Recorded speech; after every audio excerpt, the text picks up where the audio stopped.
जयति परम ज्योति समम समस्तैरनंत पर्यायै दर्पण तल्लिव सकला प्रतिफलति पदार्थ मालिका यत्र गुरुवः पान्तनो नित्यं ज्ञान दर्शन नायका चारित्रार्णव गंभीरा मोक्ष मार्गोपदेश का। अहिंसा परमो धर्म की परम पूज्य आचार्य भगवंत गुरुदेव श्री विद्यासागर जी महाराज की, वर्तमान आचार्य परमेष्ठी गुरुदेव श्री समय सागर जी महाराज की, समस्त मुनि संघ की।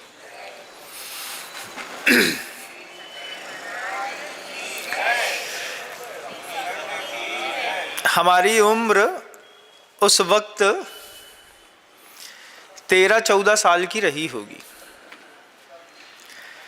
घर के अंदर का एक प्रसंग याद आता है। घर के अंदर कुछ मेहमान आए, तो मेहमान आने पर सबके मन के अंदर रहता है कि कोई ना कोई मेहमान हमको देखेगा, अच्छा बोलेगा। तो मम्मी के कमरे में जा कर के फेयर एंड लवली रखी थी, फेयर एंड लवली मुंह में लगा ली,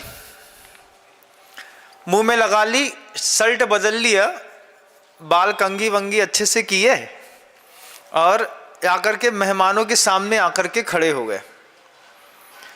तो पिताजी बगल में खड़े हुए थे, उनके बगल में आकर के मैं भी खड़ा हो गया। तो मेरे चेहरे पर फेयर एंड लवली अलग से दिख रही थी। पिताजी ने प्यार से किनारे ले जा कर के समझाया। अब पिता समझाते हैं तो कैसे समझाते हैं बताओ? ऐसे समझाते, बेटा ऐसा नहीं करते, ऐसा तो नहीं समझाते। पिताजी तो पिताजी जैसा ही समझाते हैं घर के अंदर। वही मेरे साथ भी हुआ। पिताजी पीछे से धीरे से कमरे के अंदर ले गए और बोलते हैं, कितनी फेयर एंड लवली पोतली है तुमने। हमने जाकर के आईने में देखा, हमको हमारे चेहरे पे फेयर एंड लवली दिखाई नहीं दी, हमको लगा सब नॉर्मल है। फिर पिताजी के पास गए तो पिताजी कहते हैं, कोई भी कॉस्मेटिक हो लाइफ में, उसको बॉडी पे लगाने के बाद सेटल होने में टाइम लगता है। पहली बार ये चीज समझ में आई, फिर पिताजी ने बैठा करके बड़ी अच्छी बात समझाई। बोले देखो, अभी मेहमान आए, तुमने अभी फेयर एंड लवली लगाई, अब भी तुरंत तुमने फेयर एंड लवली लगाई तो उसका फ्रेग्रेंस जो है वो पूरे के पूरे एटमॉस्फेयर में फैल गया। लोग तुरंत पकड़ लेंगे कि तुमने फेयर एंड लवली लगाई है, क्योंकि उसका फ्रेग्रेंस जो है वो धीरे धीरे तुम्हारे बॉडी की गर्माहट लेकर के फैलेगा। ये चीज़ मेरे साथ बीको टर्मरिक के साथ भी हुई। बीको टर्मरिक एक क्रीम आती थी, उसी वक्त उसका ऐड आता था, हल्दी और चंदन से बहुत अच्छी बनी हुई, मुंह में लगाओ तो गोरा गोरा लगता है। तो उसको भी मैंने लगाया और फिर वही हुआ मेरे साथ। छोटे थे, बच्चे थे, समझ में तो आता नहीं था, लेकिन देखा सीखी कुछ करते थे। तो बीको टर्मरिक लगाई और जैसे किसी के बगल में खड़े हुए तो उसने तुरंत पकड़ लिया बीको टर्मरिक। हमने कहा नहीं, कॉस्मेटिक। तो जैसी बोला, फिर हमने उससे पूछा कि तुमको कैसे पता? बोले इतनी पोत के आए हो, अलग से दिख रहे हो। हमने कहा भाई, हमको हमारे चेहरे पर वो कॉस्मेटिक नहीं दिख रहा है, तुमको कैसे दिख रहा है? वो उसका भी वही जवाब था, फ्रेग्रेंस से। फिर पिताजी की वो बात समझ में आई हमको कि कोई भी कॉस्मेटिक है, जैसे मान लीजिए शादी भी है, तो शादी के दिन जैसे दाढ़ी बनवा लीजिए तो वो अलग से दिखेगी, अब भी नौआ के यहाँ से आ रहा है। तो क्या करते थे, फिर बाद में सीखा ये चीज़। जैसे मान लीजिए कल शादी में जाना है, तो रात के समय जाकर के शेविंग करा लेते थे, रात के समय कटिंग करा ली, तो रात भर में जो कटिंग कराने के बाद जो बालों में थोड़ी सी शॉर्पनेस आती है, कभी देखा हो तो, कटिंग करा के निकलोगे और अगर वो शैम्पू कर दे तुरंत ही तो अलग से दिखेगा कि अब भी कटिंग करा के आया है। तो 24 घंटे में मेकअप बॉडी पे सेटल हो जाता है, और जो कॉस्मेटिक होते हैं वे कॉस्मेटिक 35 मिनट के बाद बॉडी में सेटल होते हैं। 10 बजे फंक्शन में जाना है तो 9 बजे तैयार होना पड़ेगा। 9 बजे तैयार होंगे तो 1 घंटे में कॉस्मेटिक कहीं का कुछ भी आपने यूज़ किया हो, चाहे लिपस्टिक लगाई हो चाहे फेयर एंड लवली, उसको अपने स्पॉट पर सेटल होने में टाइम लगता है। ये बात समझ में नहीं आती थी पहले, लेकिन जिस दिन पिताजी ने समझा दी उसके बाद वो चीज़ सीख ली कि कोई भी चीज़ लाइफ में मेकअप करनी है उसके एग्जैक्ट टाइम से आधा घंटा पहले लगाते हैं तो उसका फ्रेग्रेंस हवा में उड़ करके अलग हो जाएगा।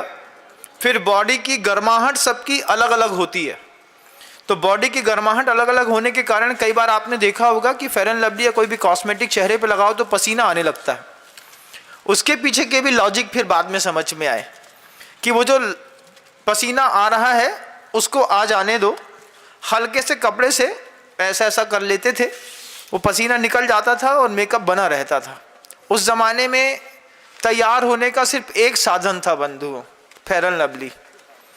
और कोई साधन आप लोग के ज़माने में भी था तो मुझे बताइए, कुछ था क्या? कोई दूसरी कीम नहीं रहती थी। एक फेयर एंड लवली से मम्मी भी तैयार होती थी, चाची भी तैयार होते थे, चाचा भी तैयार होते थे, मैं भी तैयार होता था। उसी को हम लोग सब मिल करके यूज़ करते रहते थे।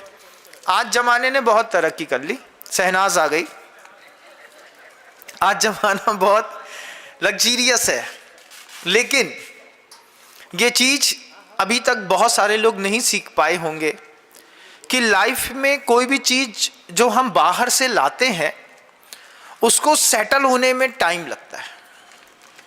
मेकअप को सेटल होने में टाइम लगता है। आपने लिपस्टिक लगाई, तुरंत लगाएंगे अलग दिखेगा, 1 घंटे पहले लगाई है तो वो सेटल हो जाएगी। हमने फेयर एंड लवली लगाई, उसको सेटल होने में आधा घंटा चाहिए, उसका फ्रेग्रेंस पूरा उड़ जाएगा। उसके बाद बॉडी की गर्माहट के साथ उसको जितना सॉफ्ट होना है, जितना फैलना है, वो धीरे से सॉफ्ट होकर के फैल जाएगा।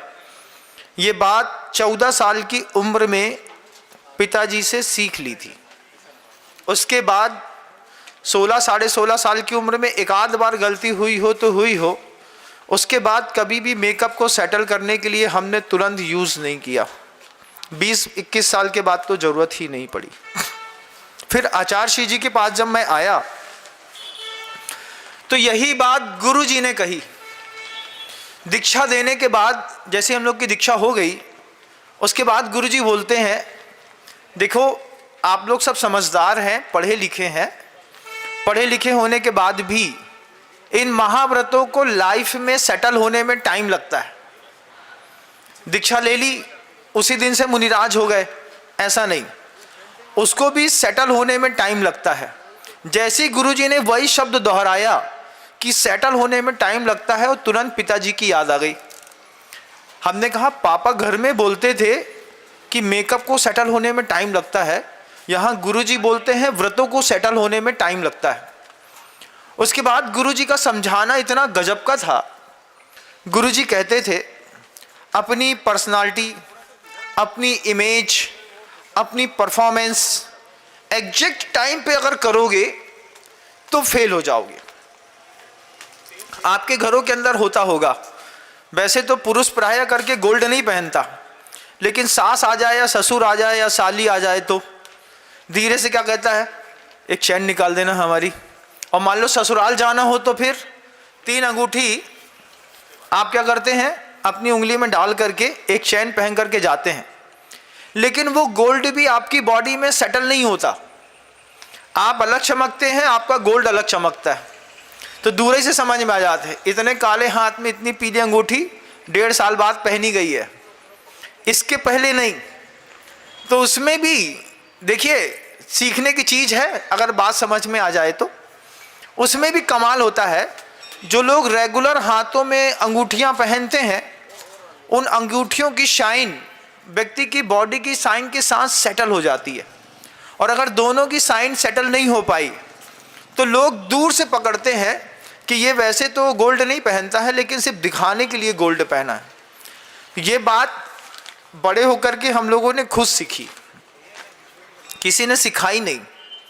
लेकिन आचार्य सिंह जी ने वो बात सिखाई कि तुरंत एग्जैक्ट टाइम पे आप कोई भी अपनी इम्प्रेशन या इमेज बनाने की कोशिश करेंगे, इमेज बिगड़ जाएगी। इमेज को सेटल होने में टाइम लगता है। घर के अंदर भी आज आपने हमसे कोई बात कही, हमने आपको नियम दे दिया, देखो एक काम करना, आज के बाद जो है तुम नियम ले लो कि तुम शुरुआत नहीं करेंगे। हाँ महाराज जी, आपकी बात मानते हैं, हम शुरुआत नहीं करेंगे झगड़े की। 3 दिन तक 4 दिन तक पेशेंस रखा और 5वें दिन जो है आपने ले दमादम फिर शुरू हो गए। बोले महाराज जी कुछ नहीं होता आपकी बातों से। 4 दिन तक करके देखा, कुछ नहीं हुआ, लोग जैसे थे वैसे ही थे। फिर जब मैंने डांटा तब जाकर के उनको समझ में आई। लेकिन आप भूल गए कि आप एक नई इमेज बनाने के लिए जा रहे हैं अपनी फैमिली के बीच में। उस इमेज को सेटल होने में टाइम लगता है। अब ये बात अपने जीवन में कई चीजों पर लागू करके देखिए। आप क्षमा करते हैं किसी को, उस क्षमा को सेटल होने में टाइम लगता है। आपकी दया, आपने कह दिया, किसी ने कह दिया 4 लोगों ने ये दयालु है, किसी के कहने से कैसे मान लूं। 10, 15, 20 लोग जब किसी व्यक्ति का एक ही इंप्रेशन देते हैं, तब मैं ये सोचता हूं कि देखो इसने अपने इंप्रेशन को सेटल होने में एक लंबा टाइम दिया होगा। 10, 12, 15 सालों से ये लगातार इसी तरीके के काम कर रहा होगा, तब जाकर के इसकी ये इमेज बनी है। तुरंत कोई इमेज बनाने की कोशिश मत करिए। आचार्य सिंह जी कहते हैं अपना परफॉर्मेंस बेस्ट बनाने के लिए रोज थोड़ी थोड़ी भी मेहनत करेंगे तो एक दिन आपकी इमेज सेटल हो जाएगी। अभी तक आपकी इमेज सेटल नहीं हुई तो किसकी हुई महाराज जी? 35 साल के ऊपर वाले जो लोग होते हैं ना, ये प्रायः करके 80% शुष्क हो चुके होते हैं। उनमें बदलने की, बदलाव की उम्मीदें कम होती हैं। उनका नेचर सेटल हो चुका होता है। कैसी कैसी जिंदगी रहती है। कुछ लोग स्वसम्मोहन वाली जिंदगी जीते हैं। स्वसम्मोहन की जिंदगी अभी मैं देख करके आया हूं कि मान लीजिए किसी ने बहुत अच्छा बंगला बना लिया। अच्छा बंगला बनाने के बाद उसको अपने बंगले से सम्मोहन है। कैसा? मेरा बंगला कितना बढ़िया बना है, मेरे बंगले में कितने सारे कमरे हैं, मेरे बंगले में गाड़ी खड़ी है। अब उसका एक ही उद्देश्य है, पकड़ पकड़ के लोगों को अपने बंगले में ला करके खड़ा करना। पकड़ के लाएगा, चलो हमारे घर में चाय पी के आना। यहाँ से आपको पकड़ेगा, अपने बंगले में ले जा करके खड़ा करेगा, बंगले में आपको अच्छे से चाय पिलाएगा, नाश्ता कराएगा, लेकिन स्वसम्मोहन से बाहर नहीं आएगा। आप भी ऐसे होंगे, हो सकता है आपके यहाँ भी ऐसा होता हो, कोई करता हो। घर के बुजुर्गों में प्रायः करके स्वसम्मोहन की आदत रहती है, अपना अपना दिखाने की आदत। ये आपकी पर्सनालिटी डैमेज करती है। कई लोग ऐसे होते हैं जो स्वसम्मोहन वाली जिंदगी जीते हैं, लेकिन वो भूल जाते हैं कि किसी भी इंप्रेशन को सेटल होने में टाइम लगता है। आपके मन की दया, आपके मन की करुणा, आपके मंदिर जाने का भाव, आपके पुजारी होने का भाव 2 दिन, 4 दिन, 6 दिन, 8 दिन, 10 दिन कर लिया, उसके बाद 11वें दिन आपने अपना ओरिजिनल रूप दिखाया, जिस पे आपको अत्यधिक विश्वास होता है। अंतिम समय में आप उसी शक्ति का प्रयोग करते हैं। आप बोलते हैं अहिंसा परमो धर्म। मैं सुनता हूं आपकी इस बात को, अहिंसा परमो धर्म, लेकिन अंतिम समय में हिंसा परमो धर्म काम आता है कि अहिंसा? बताइए मुझे। बच्चे को समझा रहे थे, बहुत प्यार से 4, 5, 7, 10 मिनट तक बोला। मन के अंदर विचार याद में आ रहा था, महाराज जी कहते थे बच्चों से तेज नहीं बोलते, तेज नहीं बोलते। 10 मिनट तक बच्चा नहीं माना, आपकी अहिंसा में श्रद्धा थी, सुनी हुई समझी हुई श्रद्धा काय में थी, हिंसा परमो धर्मा में। फिर कुछ नहीं माने तो दिया उठा के एक बच्चे को। उसके बाद आपने बोले देखो, जो काम 15 मिनट का संवाद नहीं करता वो 1 सेकंड का चांटा कर देता है। इसका मतलब है आपकी हिंसा में श्रद्धा है, आपको हिंसा में विश्वास है। इस बात का विश्वास है कि समझाने से नहीं मानेगा, ये दूसरे तरीके से मानेगा। ये जो श्रद्धा आपने अपने मन के अंदर बना के रखी है, आप आश्चर्य मानेंगे, इसने आपकी पर्सनालिटी डैमेज कर दी। लोग के सामने आप कुछ भी हो, लेकिन पीठ पीछे लोग आपको अहिंसावादी नहीं कहते। वो कहते हैं कि ये इसका ओरिजिनल रूप जो है बिल्कुल बुरे वक्त में देखिएगा। एक उम्मीद से ज़्यादा सताए जाने के बाद आदमी अपना ओरिजिनल रूप दिखाता है। लेकिन उस वक्त भी मैंने गुरुदेव का मौन देखा है। जब आचार्य भगवंत को चारों तरफ से कोई कुछ कहता था, उस वक्त हम लोग हाइपर हो जाते थे और गुरुजी उतने ही डाउन टू द अर्थ हो जाते थे। आचार्य जी और डाउन और डाउन और डाउन और डाउन। आचार्य लोग ऐसा कह रहे हैं, हम भी सुन रहे हैं, आपको तकलीफ क्यों हो रही है? हमने कहा आपको बुरा नहीं लग रहा है? उनको जैसा समझ में आ रहा है वो वैसा कह रहे हैं। कोई आपकी छवि बिगाड़ सकता है, आपको नहीं बिगाड़ सकता। गुरुजी हमेशा कहते थे, बाहर भी दुनिया में याद रखिएगा इस बात को, बुरा कह करके कोई आपकी छवि बिगाड़ सकता है, आपको नहीं बिगाड़ सकता। आपको आप खुद बिगाड़ सकते हैं। आपने अपनी इमेज खराब करी हिंसा परमो धर्मा को इंप्लीमेंट करके। आचार्य जी की इमेज प्रतिदिन से इसलिए बढ़ती गई कि गुरुदेव अहिंसा परमो धर्म को वास्तव में जीते थे। जब कभी भी उनके किसी प्रकल्प के बारे में कोई निगेटिव न्यूज़ लोग फैलाते थे, आचार्य जी कभी हाइपर नहीं हुए बंधुओं, उन्होंने और शांत होते चले गए। अभी भी हमने यहाँ पर देखा कुछ लोग ऐसे हैं जो एंटी सोशल पर्सनालिटी हैं। एंटी सोशल पर्सनालिटी का काम है सिर्फ निगेटिव फैलाना, अरे कुछ नहीं होता है, अरे कुछ नहीं होता है, अरे कुछ नहीं होता है। ऐसे अभी एक सज्जन हमको रास्ते में मिले थे, वो सिर्फ उल्टी बातें ही कर रहे थे। हमने कहा, आचार्य जी बोलते थे एंटी सोशल पर्सनालिटी होती है, ये सामने वाला एंटी सोशल पर्सनालिटी है।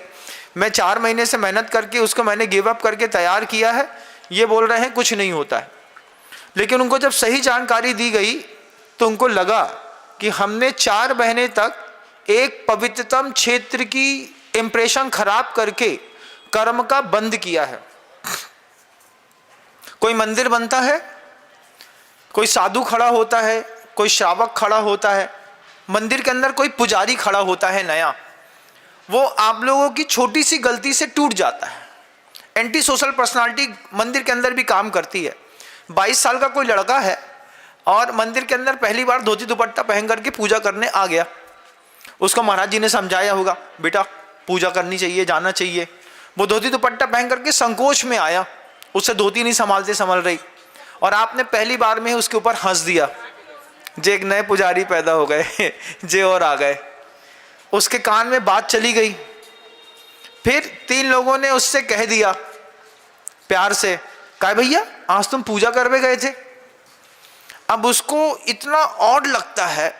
एंटी सोशल पर्सनालिटी वाले जो लोग होते हैं वो इस तरीके का छोटा सा कमेंट करके किसी व्यक्ति का मंदिर आना बंद कर देते हैं। और जब ऐसा कुछ आप कहते हैं तो बच्चे कंप्लीटली सोशल विड्रॉल कर लेते हैं अपने आप को।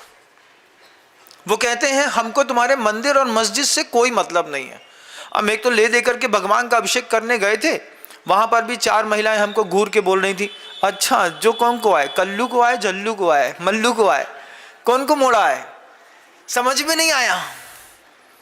तो जब आप इस तरीके से किसी को थोड़ा भी कमेंट करते हैं, इससे आप एक अच्छा धर्मात्मा बनने से किसी को रोक देते हैं।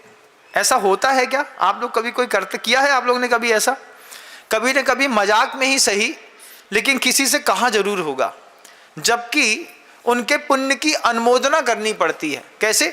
भैया आप पूजा करने आए थे, आप बिल्कुल देवता जैसे लग रहे थे, भगवान का अभिषेक करने जैसे, ऐसा लग रहा है जैसे सौधर्म इनका लौकांतिक देव अभिषेक कर रहा है। इतने सा एक शब्द बोल करके आपने उसके मनोभावों को जो ऊपर उठाया होता, कल वो वास्तव में देवता बन करके आता। लेकिन एक छोटी सी एंटी सोशल पर्सनालिटी का एक छोटा सा शॉर्ट कमेंट भी आदमी को धर्म के मार्ग से बिल्कुल दूर कर देता है।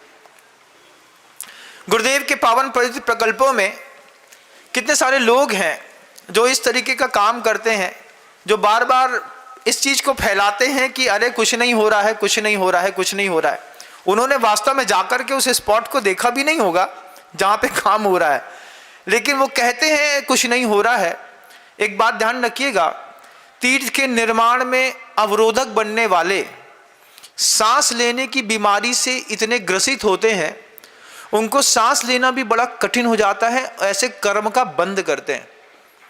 किसी के धर्मात्मा के, धर्मायतनों के, देवशास्त्र गुरु के विकास के लिए अगर आपने विपरीत माहौल या विपरीत भूमिका बनाई है, आपको सांस की बीमारी जरूर होगी। इस बात ध्यान रखिएगा, आज नहीं तो कल होगी। कोई कर्म ऐसा फलेगा कि जीना तो चाहोगे लेकिन जी नहीं पाओगे। आचार्यों ने इसका सख्त विरोध किया है। कोई दान देता है, हम उसको धीरे से ऐसा खींचते हैं, काय को जल्दी कर रहे, आधो बनन दो फिर देखेंगे। आधे बनने के बाद तुम्हारे देखने लायक कुछ रहेगा नहीं, जो मिलेगा अभी मिलेगा। लेकिन अगर आपने किसी को दान देने से खींचा है, किसी को धर्म करने से खींचा है, ये एंटी सोशल पर्सनालिटी आपने अपनी लाइफ में कैसे और कब डेवलप कर ली है आपको पता भी नहीं है। और मैं बता रहा हूं इसलिए आप ऐसा विचार कर रहे हैं। अगर मैं नहीं बताता तो आप ऐसा विचार भी नहीं करते, क्योंकि आप उस चीज में सेटल हो चुके हैं। वो आपका इंप्रेशन 100% बन चुका है। इससे बाहर निकलने की जरूरत पड़ती है। आपका इमेज बिगड़ता चला जा रहा है धीरे धीरे धीरे धीरे करके। आप मंदिर आते हैं, 1000 बार कहने के बाद भी आप मंदिर के कॉन्स्टिट्यूशन का पालन नहीं करते हैं, तो आपका ईगो आपके फेस पर अलग दिखाई देता है। वो भी एक साथ के एक समय से धीरे धीरे धीरे धीरे रहते हुए अगर आपकी लाइफ में सेटल हो गया है, उसके बाद आप कुछ भी कर लीजिए, आपका इंप्रेशन बदलने वाला नहीं। हजारों करोड़ों का दान देने के बाद भी कई लोग प्रसिद्धि को प्राप्त नहीं होते, और कुछ महिलाएं ऐसी होती हैं भक्ति भाव के साथ आकर के थोड़ा सा भी धन दान देती हैं और उनकी जय जयकार होती है। देखो माँ के पास कुछ नहीं था, उसके बाद भी उन्हें 2 सोने की चूड़ियाँ दे दी, एक ने 2 करोड़ दे दिए तो कोई पूछ नहीं रहा। इंप्रेशन गलत पड़ गया। अपनी लाइफ में एक बार खुद अपना अन्वेषण करके इस बात को देखिए, हमने अपना इंप्रेशन, हमने अपना परफॉर्मेंस कैसा बना लिया है। ऊपर उठने का, अपनी पर्सनालिटी को डेवलप करने का आचार्य श्री जी एक ही रूल देते थे, दूसरों को ऊपर उठाने की आदत डालोगे तो उसके सहारे तुम भी ऊपर उठोगे। खुद को ऊपर उठाने की आदत डालोगे, एक ना एक दिन नीचे गिर जाओगे। आचार्य भगवंत ने इस शब्द को जिया है। उन्होंने गाय को ऊपर उठाया, गाय ने उनको ऊपर उठाया। मध्य प्रदेश के मुख्यमंत्री ने स्पष्ट शब्दों में शिवराज सिंह चौहान जी से कहा था, गौ संवर्धन केंद्र का सबसे बड़ा पुरस्कार जब भी मिलेगा आचार्य विद्यासागर के नाम से ही मिलेगा, और उन्होंने उसकी घोषणा करी। मध्य प्रदेश शासन तक इस बात की पहुंच पहुंची गाय के माध्यम से। आप किसी को ऊपर उठाने का थोड़ा सा बीड़ा उठाइएगा, थोड़ा सा। अपने बगल वालों को भी हो सकता है, अपने साधर्मी को भी हो सकता है, अपने पार्टनर को भी हो सकता है। बस थोड़ा सा नियम लीजिए, इसको धर्म के मामले में थोड़ा सा उठा करके अपग्रेड कर देते हैं। इतने में जैन शासन फिर से जीवंत होकर के फलीभूत होने लगेगा बंधु। अभी घर के अंदर धर्म की चर्चा के नाम पर तो कुछ नहीं होता होगा, ऐसा मैं मानता हूँ। पारस चैनल या जिनवानी चैनल में शांति धारा टीवी चालू करके आदमी सामने बैठ करके गेम्स खेलता है। टीवी चालू है, कान में ओम ह्रीम श्रीम क्लीम एम मरम बम बम हम हम सम सम तम तम पम पम झम झम आ रहा है, हाथ में कैंडी क्रश चल रहा है, और फोड़ा और फोड़ा और फोड़ा, डिप्लोमेटिक लाइफ। इससे आपके घर के अंदर धार्मिक वातावरण है ऐसा मत कहिए। धार्मिक वातावरण इस बात से बनता है, हम पढ़े लिखे लिटरेट लोग हैं अगर मान लीजिए, तो एक छोटा सा प्रयोग करके देखते हैं। शाम के समय फैमिली मेंबर सबको एक साथ बैठ करके 12 भावना का पाठ करते हैं। टीवी बंद कर दी, मोबाइल बंद कर दिया, बच्चे बैठा लिए, आपका हस्बैंड बैठ गया, आपके साथ जो है आपके माता पिता बैठ गए हैं, एक साथ बैठ करके वैराग्य भावना का 12 भावना का पाठ करने का माहौल पूछूं अगर कितने घरों में है तो कोई एक आध हाथ भी उठे तो मजा आ जाएगा। इसका मतलब है कि अभी इतने सारे घरों में आवश्यकताएं हैं। छोटा सा प्रयोग ही तो करना है। मंदिर के अंदर आधे घंटे आकर के बैठ लिया, मेरे पास आधे घंटे आकर के मेरे उद्बोधन सुन लिए, तो वो कान से सुनने वाले अलग होते हैं और दिल से समझने वाले अलग होते हैं। और ये कमाल करता है आपके घर के अंदर। थोड़े देर 15 मिनट का धर्म ध्यान आपके घर के अंदर कभी भी विवाद होने नहीं देता। एक छोटी सी भूमिकाएं बनानी पड़ती है और कभी भी शुरुआत कर सकते हैं। हमने महाराज जी से नियम ले लिया है, आज से हम लोग सबको मिलकर के 12 भावना पढ़ेंगे। घर में जाकर के बोल दिया, शाम को 8 बजे, 8:30 बजे, 9 बजे, 9:30 बजे, मान लीजिए आप रात में 9 बजे के बाद घर के अंदर आते हैं तो चलो बेटा 12 भावना पढ़ेंगे। अब सुबह वाइफ से डिस्प्यूट हुआ होगा, बच्चों से थोड़ा सा हॉट टॉक हुआ होगा, लेकिन हमारे घर का अगर रूल है कि हम शाम के समय सभी लोग मिलकर के 12 भावना पढ़ेंगे, इस बहाने फैमिली मेंबर्स एक दूसरे को करीब से बैठ करके देख तो सकते हैं। होता है कि नहीं? कब बैठे थे पापा के बगल में बताओ, याद नहीं होगा। दूर से बात करते हैं, इतनी 15 फीट की दूरी से बात करते हैं एक दूसरे से सबसे, लेकिन बैठ करके करीब से एक दूसरे को देखने का जो सुख होता है उससे हमारे कसाय के परिणाम शमित होते हैं। सिर्फ मंदिर और मंदिर से जुड़ी हुई चीज़ें धर्म के लिए हैं ऐसा नहीं है, वो आपके पारिवारिक सामंजस्य को भी ऊपर उठाने के लिए धार्मिक माहौल घर के अंदर अगर आपने बनाया है, इसका बहुत बड़ा फर्क पड़ता है।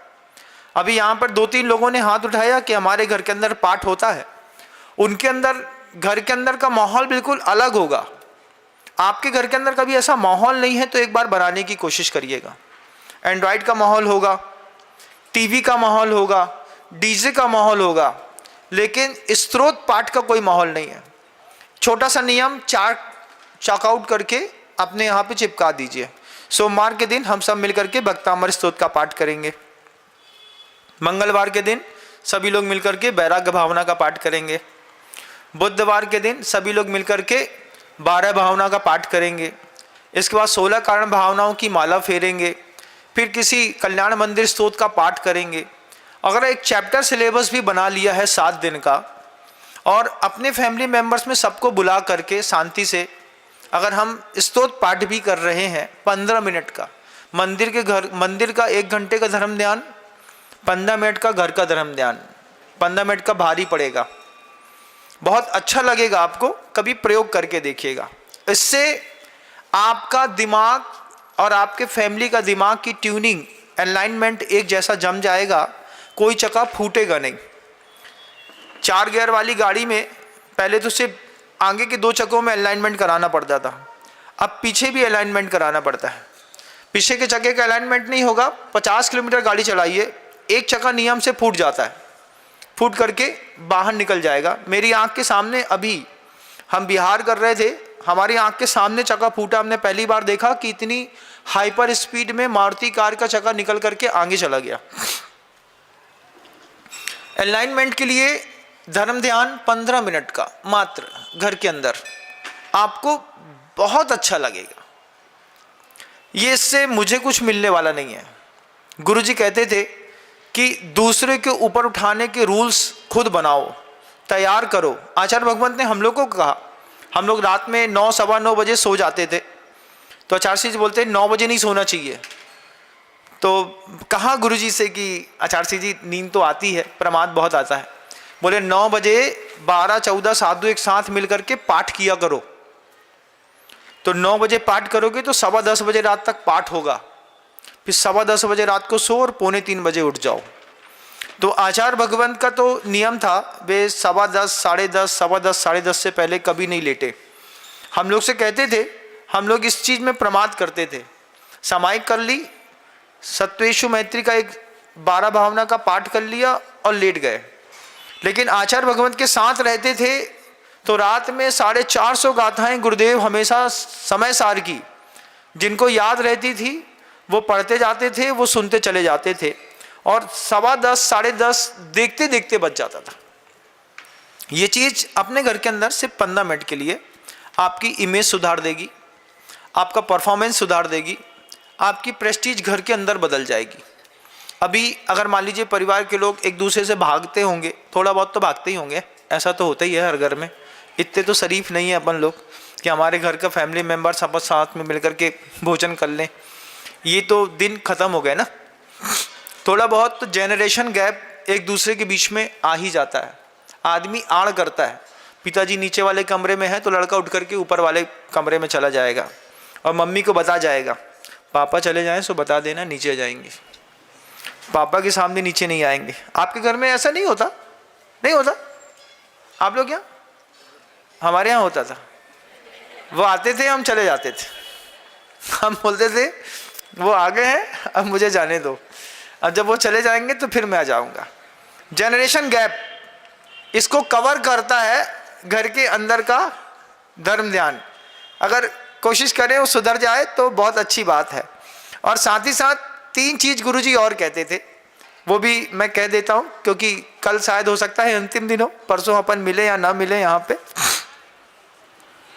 3 चीज़ गुरुजी हमेशा कहते थे कि समय, सेहत और संबंध, 3 शब्द। क्या क्या? समय, सेहत और संबंध। इन 3 के ऊपर इनकी कीमत नहीं लिखी रहती। जब हाथ से छूट जाता है तब इसकी कीमत समझ में आती है। समय, उसके ऊपर कीमत नहीं लिखी है, जब वो हाथ से निकल जाएगा तब उसकी कीमत समझ में आएगी। आप लोगों को भी आती होगी, जब आप 9th, 10th, 11th, 12th में पढ़ते होंगे, उस समय मस्ती करते होंगे तो 2nd या 3rd डिवीजन आते होंगे। आज याद करते होंगे तो सोचते होंगे ना, काश उस वक्त थोड़ा और पढ़ा होता तो जिसके घर में पढ़े हैं इसके घर में नहीं पढ़े होते। ऐसा सोचते होंगे कि नहीं? सोचते होंगे आप लोग, काश उस समय थोड़ा और पढ़ा होता तो आज जिसके घर में पढ़े हैं इसके घर में नहीं पढ़े होते, फिर कलेक्टर के घर में पढ़े होते अपन अच्छे से। तो जब समय निकल जाता है तब गुरुवर कहते थे कि समय निकलने के बाद ही समय की कीमत पता चलती है। अभी सेहत बहुत अच्छी है ना, तो सेहत की कीमत पता नहीं है। इसमें एक उंगली में दर्द बस हो जाए, सिर्फ एक उंगली में, और डॉक्टर कह दे कि अंदर का नर्वस सिस्टम, दिमाग से मेंटल डिसऑर्डर हो रहा है, इसलिए एक उंगली आपकी मुड़ नहीं रही है, फिर जो जमीन आसमान की टेंशन होगी वो देखने लायक होगी। जिनके घुटनों में दर्द है वे रोज भगवान के पास जा करके भगवान को नमोस्तु बाद में करते हैं, पहले काय भगवान जो हमारा घुटना को दर्द ठीक हुई है कि ना हुई है। सेहत एक बार टूट जाए कहीं से भी, उसके बाद सेहत की कीमत पता चलती है। समय एक बार निकल जाए हाथ से, उसके बाद समय की कीमत पता चलती है। आप में से कितने लोगों के मतलब जिंदगी में कुछ ना कुछ फॉल्ट तो सबकी बॉडी में लगा ही रहता है, लगा रहता है कि नहीं? सबकी बॉडी में थोड़ा थोड़ा तो रहता ही है। किसी को कोई प्रॉब्लम है, किसी को कोई प्रॉब्लम है, किसी को कोई प्रॉब्लम है, किसी की बॉडी में कोई प्रॉब्लम नहीं है तो भी उसके बाल सफेद हो रहे हैं, उसको इसी बात का प्रॉब्लम है। सब फिट हैं, अच्छा खाते हैं, अच्छे से सब बिल्कुल वेल सेटल्ड होता है, उसके बाद एक प्रॉब्लम है, काय भगवान जी हमारे बाल सफ़ेद रोज हो जाए का, इनको कुछ उपाय नहीं है। अब वो पता चले कि हाँ कोई उपाय है, बाहर से स्वर्ग जाना पड़ेगा, बोले हम चले जा रहे हैं, बताओ हम दवाई लेकर के चले आते हैं।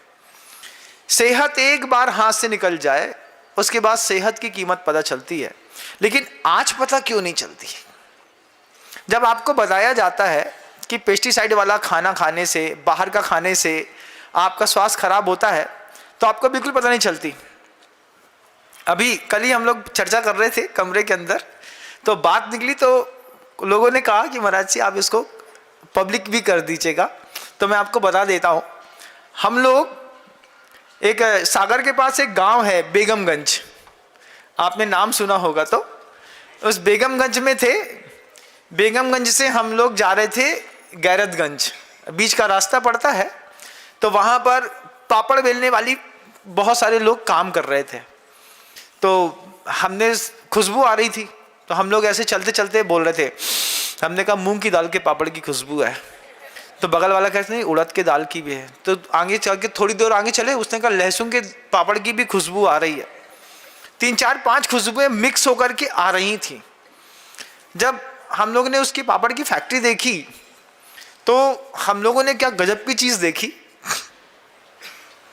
कि पापड़ में जो खार होती है ना, खार समझते हो? क्या समझते हो? वो जो केला का पेड़ होता है ना, वो केले के पेड़ की जो डंठलें होती है ना, उसको धूप में पहले सुखा देते हैं। सुखाने के बाद उसको जलाते हैं। जब वो पूरा जल जाता है तो उसमें तीखापन रहता है। फिर उसको जो राख होती है, उस राख को पानी में फुलाते हैं 2 दिन। उसके बाद फूलने के बाद उसको छानते हैं। छानने के बाद पानी में केले का तीखापन आता है, पत्ते का, और उस तीखेपन से जब मूंग को आटे को उसनते हैं या फिर उड़द का आटा उसनते हैं और फिर जब उसको बेलते हैं तो फिर पापड़ में थोड़ा सा स्पाइसी तीखापन आता है खार का। वो केला की होती ना, और काय की होती? कुछ और एक आध किसी और की भी होती हो तो मुझे पता नहीं है। हाँ, राजगीर के पेड़ की। अच्छा, ये राजगीर के पेड़ की भी खार बताते हैं। हमारे घर में केला के खार का वो चलता था। तो घर के अंदर का पापड़ होता है तो वो केला की खार होती है, राख से उसको पानी बनाते हैं और बनाने के बाद फिर उसको उसमें पापड़ बनाते हैं और घर के अंदर बन के तैयार हो जाते हैं। लेकिन जो बाजार में खार मिलती है ना, वो केले की खार नहीं होती है। वो काय की होती है? आप आश्चर्य मानेंगे, ह्यूमन बॉडी जो होती है ना, मुर्दा जलाने के बाद जो राख बचती है उसमें भी वैसे ही टेस्ट और तीखापन आता है। तो कई बार बाहर के जो पापड़ बेलने वाले होते हैं वो खार के नाम पर मुर्दे की राख का पानी में डाल करके फुलो करके तीखापन ला करके उसमें भी आटा उसन करके और फैक्ट्री वाले सप्लाई कर देते हैं, लोगों को पता तक नहीं चलता। बाजार का जो पापड़ खाते होंगे कुर्रम कुर्रम, है ना, किसी की दुकान के अंदर पापड़ रखा हुआ है तो उसमें जो तीखापन आया है वो तीखापन कहाँ से आया है एक बार पता करिएगा। अगर पता चल जाए, बाजार में मिलने वाली खार कभी भी जैन समाज के घर में नहीं आती थी। कोई कहता था बाजार की खार ले आओ भैया। अब बाजार की खार में ये डाउट रहता था कि ये राख खार जो है वो काहे की है, मतलब काय की बनाई है। अब उसने तो कह दिया हाँ केला के डंठल की है। तुमने देखने गए क्या? नहीं गए। हमने निमाड़ में जाइएगा, यही बगल में ही आपके यहाँ है ना, महेश्वर मंडलेश्वर का जो पूरा बेल्ट है। तो महेश्वर से हम लोग मंडलेश्वर जा रहे थे, तो बीच में जैन साहब का करीब 140 एकड़ से ऊपर का केले का पूरा फार्म हाउस था। वो केला प्रोडक्शन करते हैं। हमने उनसे पूछा इसकी खार वगैरह, बोले कुछ नहीं, खार वार कुछ नहीं। सीधा सीधा फसल निकाली और पूरा ट्रैक्टर चला करके डिस्ट्रॉय किया और नई फसल ला करके खड़ी कर दी। तो जो बाजार के पापड़ खाते हैं ना, खाने वाले जो भी खाते होंगे, छोटी छोटी चिप्स खाते होंगे, उसमें थोड़ा सा तीखापन आता है, वो किसी केमिकल का नहीं रहता। बाजार के पापड़ों में प्रायः करके जले हुए शव की राख की खार बना करके और उससे ही पापड़ बना करके आप लोगों को खिला देते हैं। अब आप बोलेंगे अरे महाराज जी ऐसा नहीं होता होगा। आप डाउट में है कि क्लियर है? आप डाउट में हैं, मैं क्लियर हूं। हमको जब तक कोई बात कंफर्मेशन पता नहीं चलती हम माइक से नहीं बोलते। हम इसलिए नहीं बोलते कि जनता हमको, बाहर सुनने वाली जनता बहुत कॉन्शियस होकर के सुनती है। उसको सतर्क करना, उसको सुरक्षित रखना हमारी जवाबदारी है। बाजार के जितने भी पापड़ होते हैं इसमें से मैक्सिमम पापड़, मैं 80% पापड़ मान लेता हूं, ऐसे होंगे जिसमें मुर्दे के शव की राख को उठा करके कलेक्शन करके प्रॉपर छान करके, इसके भी बहुत बड़े कारोबार हैं। जब मैं बिरसिंहपुर पाली प्रोजेक्ट, जहाँ पर एनटीपीसी का प्लांट लगा हुआ है पाली में, वहाँ से निकलता हूँ तो थर्मल पावर स्टेशन है वो, उसकी पूरी फ्लाइंग ऐश पूरी सीमेंट फैक्ट्रियों में जाती है, तो बिल्कुल राखड़ पूरी सैक हो जाती है प्लांट से और पूरी की सीमेंट बन जाती है। ऐसे ही जो शव की राखें होती हैं इनका भी कारोबार है। जब बालाजी में जाकर के बाल कटा करके आते हैं तो क्या बाल फेंक दिए जाते हैं? उनके बारे में तो पता होगा ना कि इसका कारोबार विदेशों में विग बनाने में आता है। जितना पता है उतना तो पता है, और जो नहीं पता है उसको कब पता करेंगे।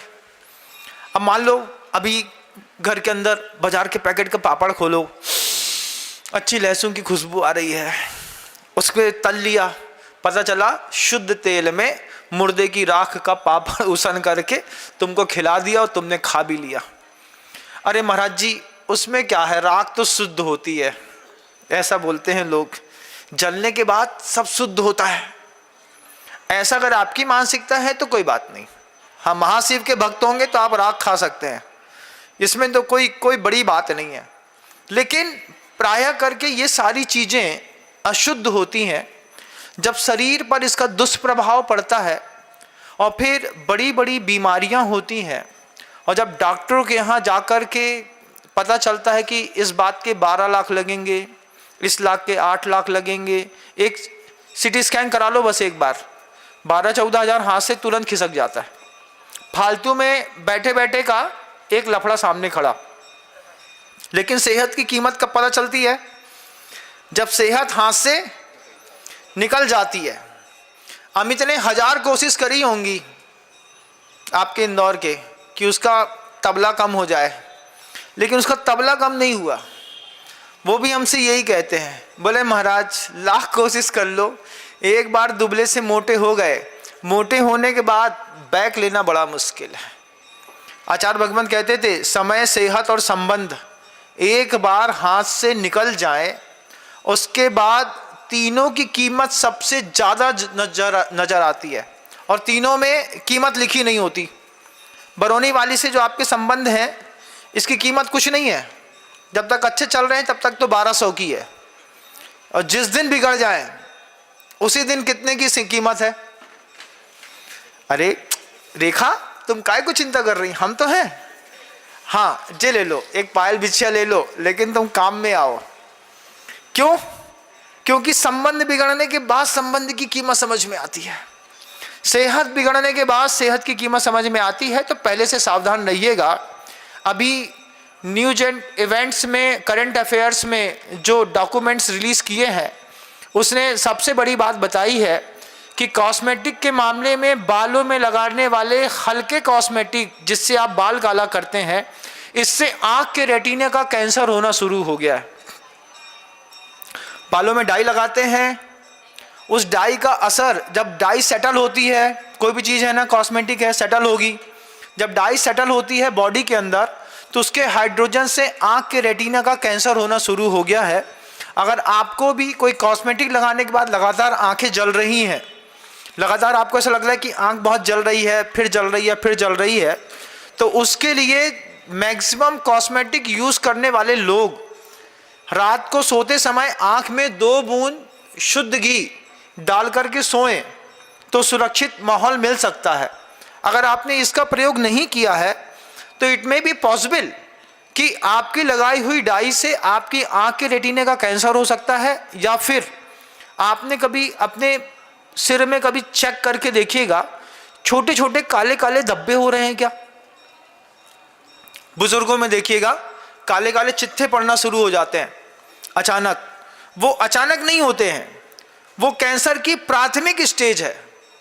पहले वो स्किन थोड़ी सी तिल के जैसी दिखाई देगी, फिर उसमें थोड़ी से डॉट्स बनेंगे, फिर उसके बाद वो एक दिन उखड़ जाएगी। उसके बाद जब आप उसकी बायोप्सी कराएंगे तो पता चलेगा कि स्किन का कैंसर हो गया है। इसके लिए सबसे पहला कारण बन रहा है बालों में लगाने वाली डाई। लगाने से पहले, चूंकि जीवन आपका है, लेकिन वो जिन शासन के लिए जरूरी बहुत है, लगाने से पहले सिर्फ एक बार कंफर्मेशन कर लीजिए कि इसमें ऐसा कोई भी हार्मफुल कंटेंट नहीं है जिससे हमारा स्वास्थ्य खराब पड़ता होगा। क्योंकि बहुत सारे प्रोडक्शन ऐसे भी आना शुरू हो रहे हैं, कंपनियां ला रही हैं जिससे मानव के ऊपर बिना प्रयोग किए, किसी जानवर के ऊपर भी बिना प्रयोग किए उन्होंने ऐसे संसाधन बनाए हैं जिससे आपका सौंदर्य विकसित हो सकता है। क्योंकि कोई भी कॉस्मेटिक है बॉडी में एक बार सेटल हो जाता है, आप 1000 कोशिश करिएगा निकालने की, निकलता नहीं है। सेहत हाथ से छूटेगी, फिर सेहत की कीमत पता चलेगी, और संबंध जब हाथ से छूट जाएगा तब संबंध की कीमत पता चलती है। जब तक हस्बैंड वाइफ के बीच में अच्छा था, जब तक भाई भाई के बीच में अच्छा था, जब तक पिता पुत्र के बीच में अच्छा था, तब तक ना भाई याद आता था, ना पिता याद आता था, ना पति याद आता था। जिस दिन डिटैचमेंट हो गया उस दिन से 24 घंटे के लिए वो दिमाग में घूमता है। जिससे भी आपका डिटैचमेंट हुआ होगा दिमाग में घूमता है कि नहीं? सबसे अच्छे संबंध हैं, बस इन्हीं से नहीं है। कैसे बनेंगे संबंध? एक बार खराब होने के बाद ही संबंध की कीमत पता चलती है। इसके लिए एक छोटा सा उपाय अपनाइएगा कि शुरुआती दौर पे 5 मिनट भी अगर मौन रह लिया तो संबंध की सुधार की 80% संभावनाएं बढ़ जाएंगी। वो सामने वाला हाइपर है तो आप थोड़ा सा मौन रहना सीखेंगे। बाद में तो मौके मिलते रहते हैं, जब आदमी का डाउन हो जाता है ना, फिर कमरे के अंदर अच्छे से उतारो उसको। समझते क्या हो तुम अपने आप को, लेकिन सबके सामने मत उतारो। सबके सामने उतारने पर भी बातें बिगड़ जाती हैं। 3 चीज़ें ये याद रखिएगा। एक चीज़ और याद रखिएगा कि सेटल होने में टाइम लगता है, तो दया, क्षमा, करुणा, इसको भी लाइफ में सेटल होने में टाइम लगता है। एक दिन के पानी छानने से तुम धर्मात्मा नहीं बन जाओगे, लेकिन रोज पानी छानते छानते एक दिन जरूर धर्मात्मा बन जाओगे। एक दिन की क्षमा से तुम्हारी धार्मिकता सिद्ध नहीं होगी, लेकिन प्रतिदिन थोड़ी थोड़ी क्षमा करते करते करते लोग तुमको भी पार्श्वनाथ के बराबर उपमा देने लगेंगे कि वो उपसर्ग करता रहता है और ये क्षमा करते रहते हैं। दुनिया में हो या दिमाग में या फिर बॉडी पे, कोई भी चीज़ को सेटल होने में टाइम लगता है। आप कितना सेटल हो पाए हैं, आप कितना दूसरे को सेटल कर पाए हैं, अन्वेषण करिएगा। शब्दों को विराम देता हूँ। गुरुदेव श्री विद्यासागर जी महाराज। जा वाणी के ज्ञान से सूझे लोकालोक, सो वाणी मस्तक नमु सदा देत हूँ दो। हे जिनवाणी भारती तो हे जपो दिन रैन, जो तेरी शरणागहे सो पावे सुख।